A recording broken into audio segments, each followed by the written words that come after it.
Hi guys and welcome back to my channel Popcorn Reviews. I'm Farhad. If you're new to this channel then please smash that subscribe button now.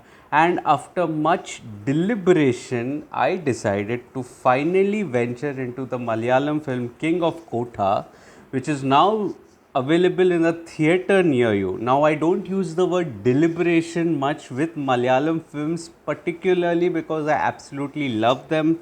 If you have been following my reviews, then you would know that my love for Malayalam films is almost unparalleled. I enjoy all kinds of films that they do, and they are known, the Malayalam film industry generally known to, make very grounded films. And it's not that they cannot make a mass masala entertainer, they have made it, like in Lucifer or Bhishma Parvam, they have made that. But the general consensus is of a rooted story with a very nuanced screenplay that generally forms the heart of the Malayalam film industry. But every now and then, it's not a bad idea to release a mass masala entertainer as well. It would almost cut through and act as a refreshing change for the other kinds of films that have been attempted in the film industry, rather in the Malayalam film industry.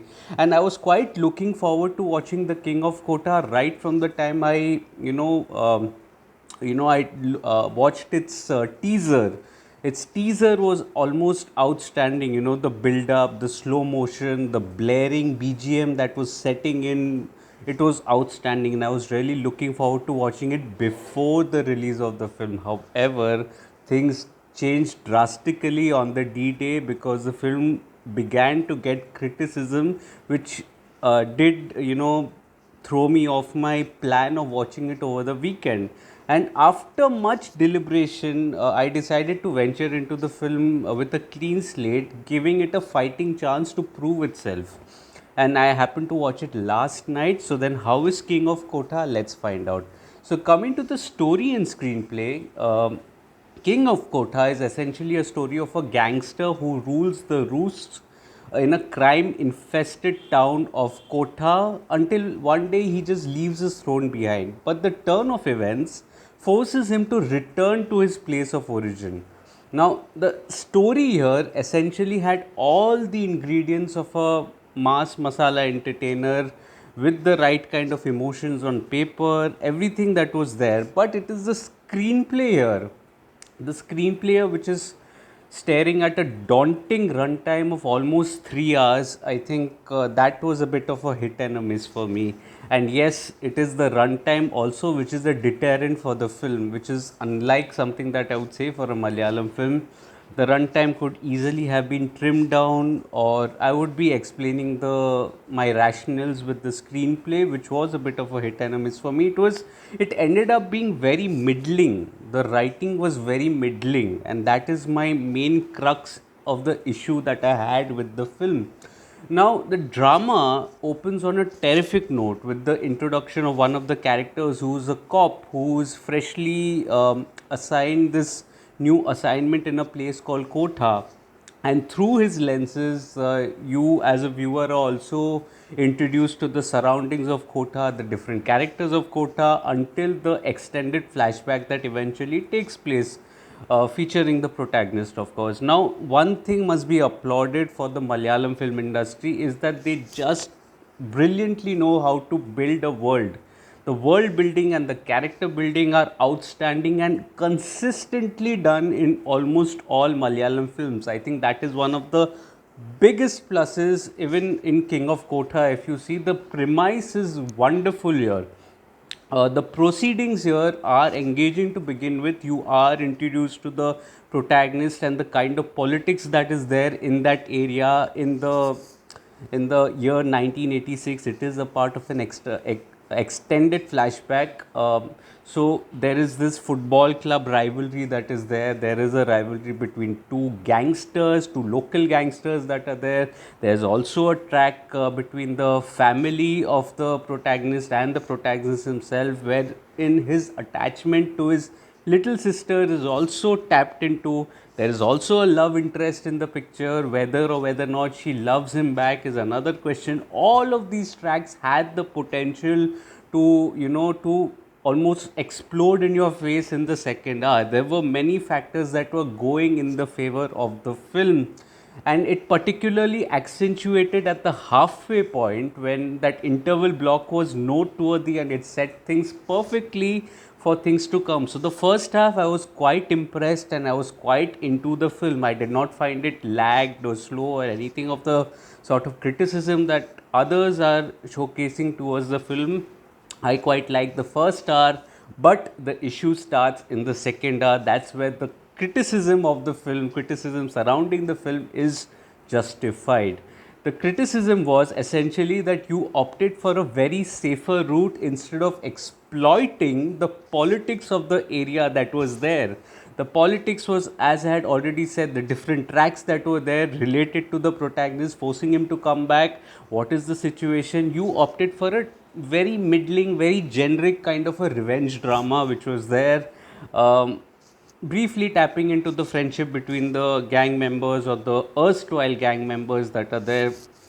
I find it too generic for my liking. It was far too generic, and it almost seemed like the writers wanted to get to from point A to point B at a very quick rate, which is where I bring in the discussion of films like KGF or Pushpa, which are divided into chapters, like chapter 1 release first, then chapter 2.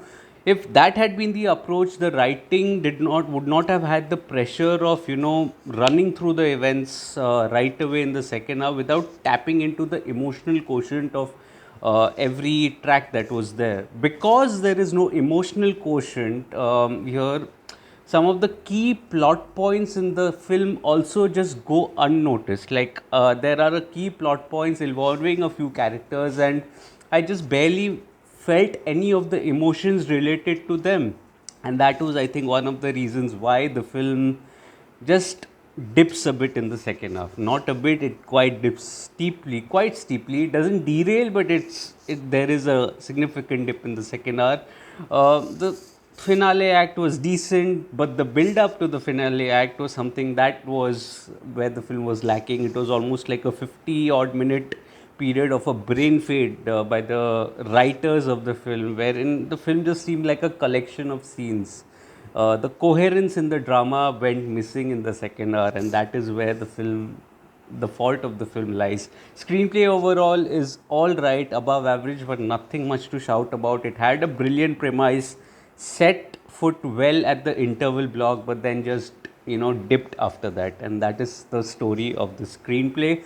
Coming to the technical aspects, the dialogues, the music, and the performances, the dialogues here I felt were quite massy, but they did not reach the required intensity that the drama was pitched at. I felt it was slightly subdued and slightly at a lesser level than where the intensity of the dialogue should have been for this kind of a film, the genre of the film that was there. But the unsung hero, or rather the main hero of the film, is the music and the BGM by Jakes Bijoy and Shan. Especially Jakes Bijoy, with the BGM, he scores and scores outstandingly well. The BGM that is given to the slow motion walks that are there, or to some of the action sequences, the BGM was really trying to lift the drama at several places. I was even grooving to the beats of the BGM. Sadly, the writing just did not match the BGM, the intensity of BGM, and it showed how well Jakes Bijoy and Shan had understood the tone of the drama, or the world that the drama was set in. And I think that was something that was wonderfully explored through the music. Sadly, the writing just went off a little. But the cinematography, I think that was also, it did show a lot of flair in showcasing a certain frames. However, I did wish that they could have done a little less with the slow mos. I think the slow mos kind of were in overkill mode, and I think that is what did impact the overall product of the film. The editing is something that was a bit of a hit and a miss as well. I am not a fan of jump cuts during sports sequences or in action sequences. I think the continuous shots, the impact that those sort of shots that have, the continuous ones where you feel the energy in the scene, I think that is diluted when you do jump cuts, and that is something that was seen here. The jump cuts just reduce the intensity of the film to tenfold, and I think that led to the downfall as well, unfortunately. Coming to the direction, the director Abhilash Joshi, I think he did a decent job. I wouldn't write him off completely saying it was a bad job. It was more than a decent job, but I feel he couldn't handle the scale at which the drama was pitched at, and I think that is something that he will learn with time. Probably a better director would have further accentuated the intensity of the drama or dealt with certain sequences better. He will learn, Abhilash will learn. It's still early days in his career. I wouldn't write him off completely. The direction was still decent, although not the best, definitely. Nowhere close to the best.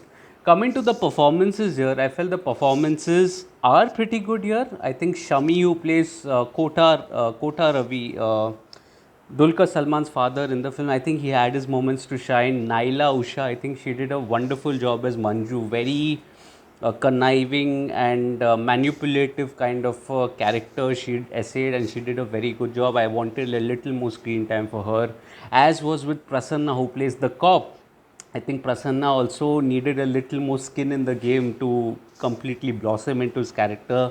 Started off with promise, but then just tapered away due to the writing of the character, not his fault, but the writing in which the character shaped up. I think that was a bit of an issue. I also enjoyed the performance of Shabir. I think he was magnificent as the nemesis for the protagonist. He did a wonderful job. Aishwarya Lakshmi is a bit wasted, not a bit wasted, she's completely wasted here. Did a good job in whatever scenes she had, but wasn't fully utilized in the overall picture, you would say. Dulquer Salmaan also does a good job here. However, I feel that he did look a little uncomfortable while dancing, while he had to touch the waist of a woman. The gentleman that he would be in real life, it just reflected on camera, unfortunately. And unfortunately, because the character did not demand that, and that you could make out that he's a little uncomfortable if you closely look at it.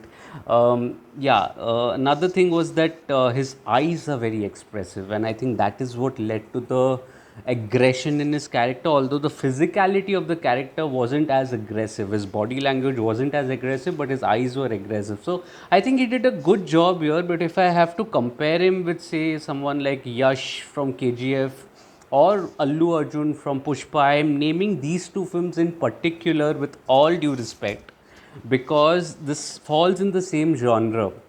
And if you are making a mass masala entertainer, you maybe need a little more intensity in that character. And if I have to compare it to that, it felt a little short, but it wasn't a bad performance. It was a good performance by Dulquer Salmaan. Overall, I felt that King of Kotha is a regular, routine, middling kind of a gangster drama which falls short of its actual potential. It falls short. It had a lot of potential. Yeah, I am a little disappointed. The high that I had expected while watching the film isn't there. The criticism, as far as I'm concerned, most of it is justified for the film.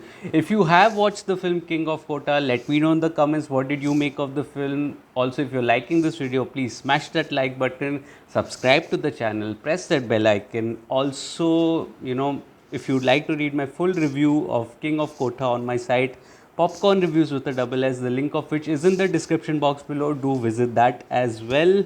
Also, share this video with your friends and family. Any little help helps a small creator like me. Also, follow me on different social media platforms: Facebook, Instagram, Twitter, and Letterboxd.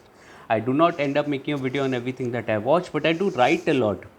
So all information is present on my site, Popcorn Reviews with a double S, and on my social media handles.